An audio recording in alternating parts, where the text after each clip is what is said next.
Estamos nuevamente este viernes con ustedes. Seguimos con la serie de convivencia y de alcance. Hoy estaremos viendo Génesis capítulo 8.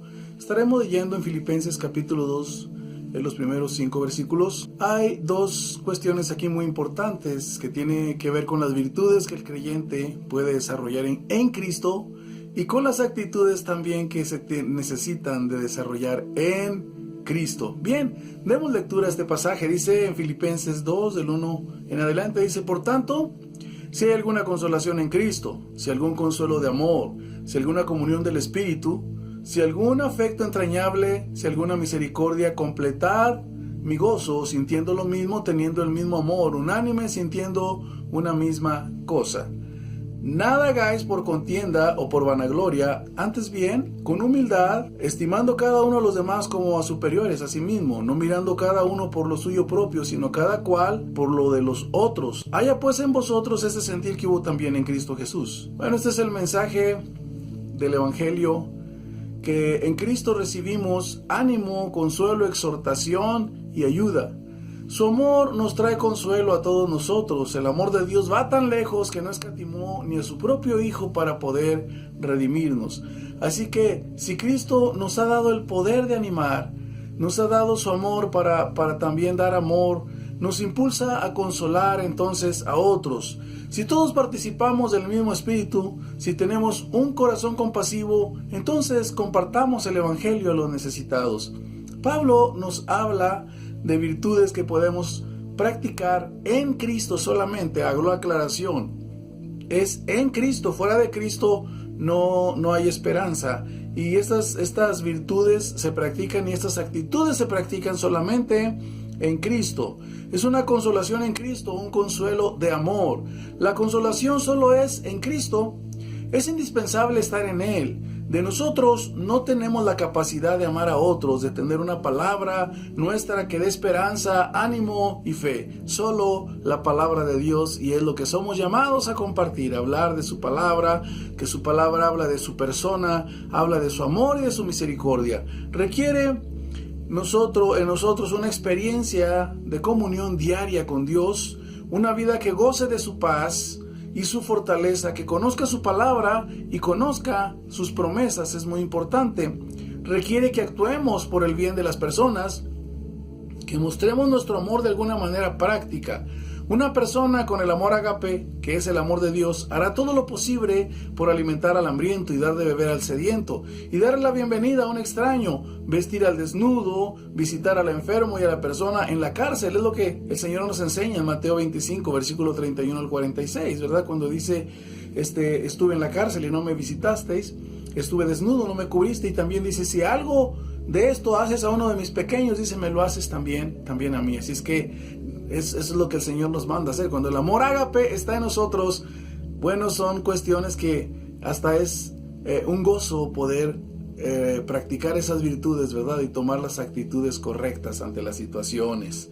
Entonces, vamos a analizar lo que dice Pablo aquí, ¿verdad? Lo primero dice que si cuando vamos o nos juntamos o estamos con él, dice, ¿tienen algún consuelo? Sí, de amor. O sea, primero algún consuelo en Cristo, algún consuelo de amor. El amor ha sido siempre la raíz y el fruto para la vida cristiana. Jesús lo vivió, lo enseñó y lo ordenó a sus seguidores también. ¿Algún consuelo de amor en Cristo? ¿Alguna comunión del Espíritu? El término comunión es koinonía y se refiere a una participación en conjunto, o sea, que lo hagamos en grupo, que lo hagamos con los demás. Alguna comunión del Espíritu, ¿verdad? Que tengamos esa relación no solo con el Espíritu, sino que también nos juntemos y tratemos de llevar a otros a esa comunión también del Espíritu.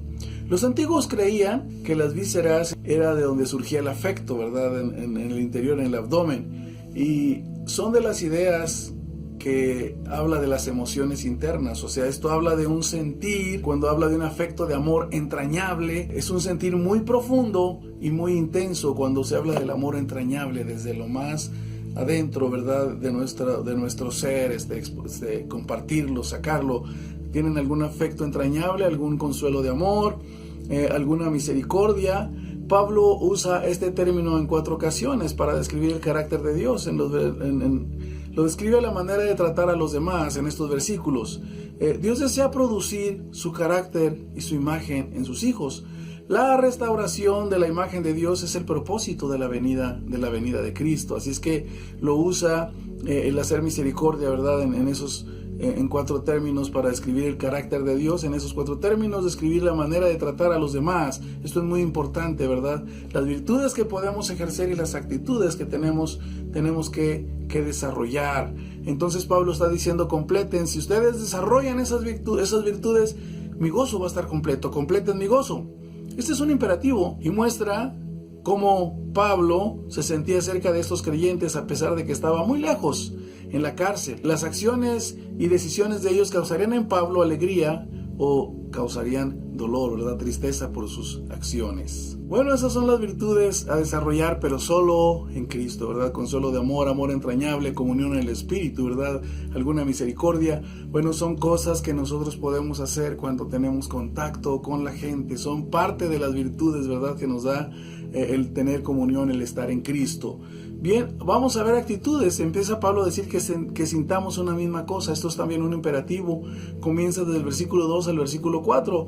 Estos dos se refieren a la difícil cuestión pragmática de mantener la unidad dentro de la comunión cristiana.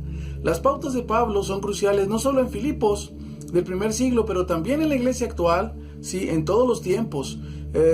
Los 4 participios son: primero, mantener el amor entre nosotros, el mismo amor de Cristo. Segundo, unificados en un espíritu y contrastarse, ¿verdad? Todos con la desunión, pero estar en un mismo espíritu con un mismo objetivo.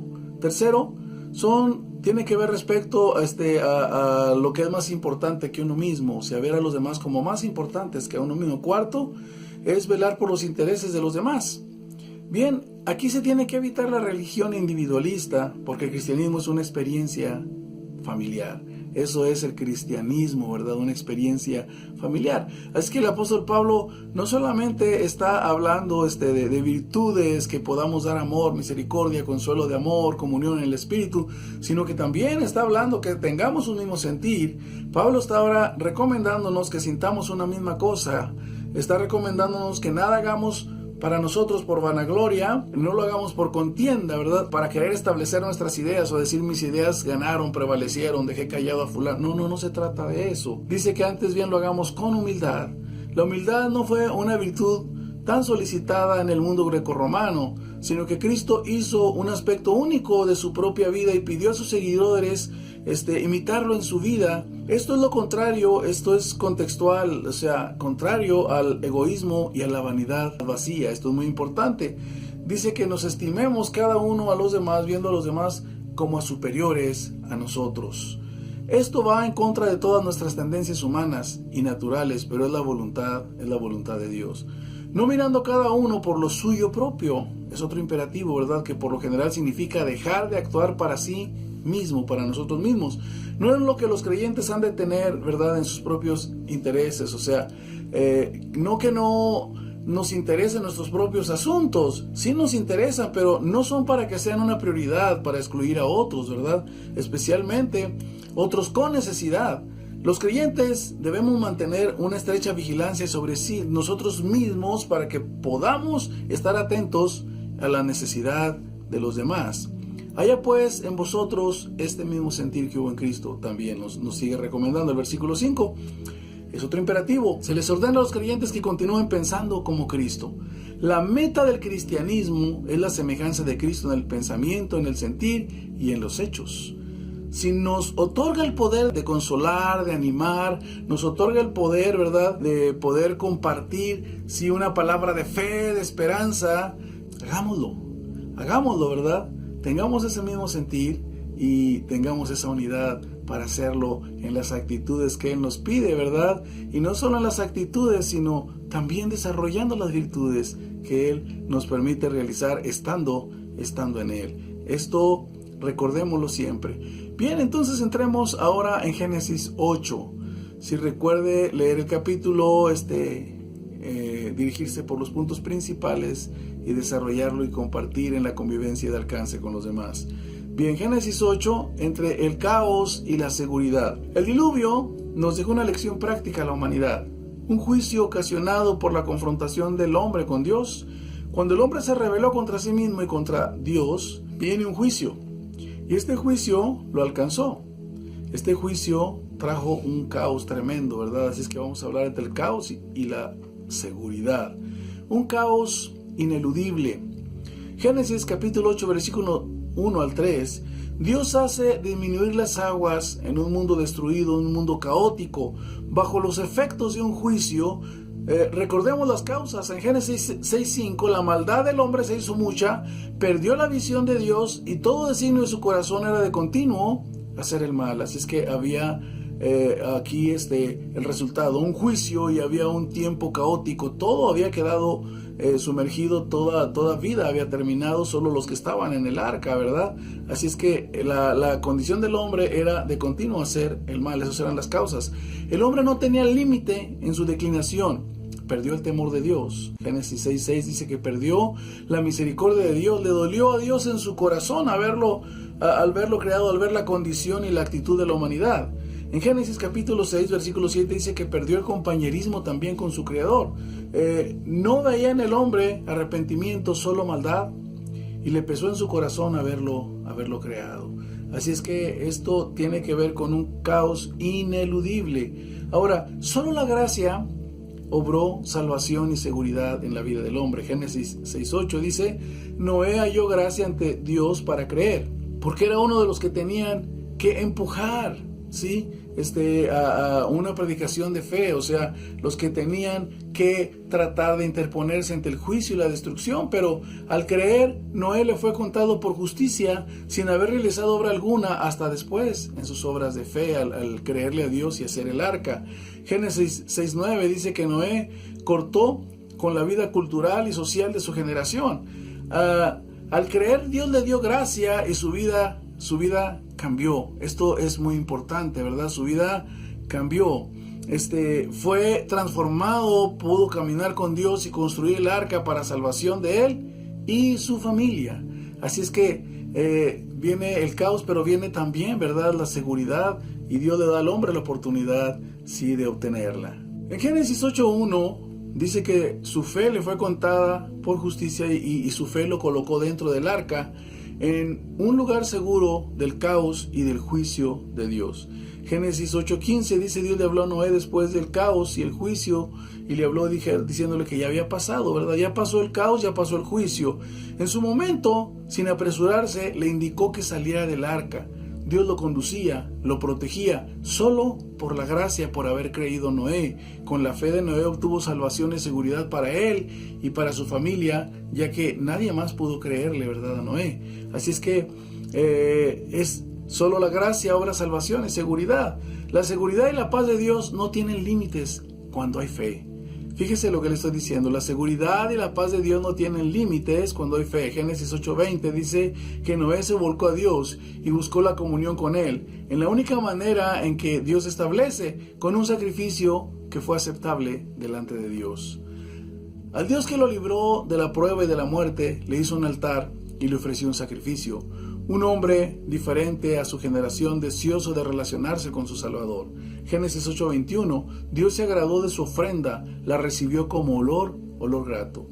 Cristo ahora es nuestra ofrenda, la única que el Padre acepta, la única que nos reconcilia con Dios y nos otorga perdón.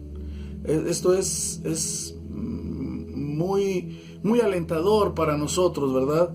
Nos otorga perdón, salvación ante el caos y el juicio de esta vida en este mundo. Dios inicia un nuevo orden en la vida de este hombre que alcanzó gracia ante él solo por haber creído. No volverá más a maldecir la tierra por causa de la maldad del hombre. No matará más a los seres vivientes de la tierra por esta maldad. Establecerá las estaciones del año y dará cosecha. No hará otro juicio de agua en la tierra, otro diluvio. La fe nos trae a la gracia, y esta nos pone en una vida sin límites para gozar de Dios y gozar de su paz, de seguridad y salvación ante el caos de la vida y el juicio de Dios. El sacrificio de Cristo es suficiente para otorgarnos vida eterna y perdón de pecados. Noé creyó y obedeció, así entró en el arca para salvación. Cristo ahora es nuestra arca. Entremos en esa relación con Él, creamos en su sacrificio Creamos en que solo es la gracia de Dios y que somos pecadores, estando muertos en delitos y pecados. Solamente Él nos da vida en Cristo Jesús. Es una oportunidad, ¿verdad?, para que usted pueda tomar una decisión, ¿sí?, ante el caos y la seguridad que Cristo ofrece. Que el Señor le bendiga abundante y ricamente. Ahora que la gracia de nuestro Señor Jesucristo, el amor de Dios y la participación de su Santo Espíritu sean con cada uno. Que el Señor les bendiga.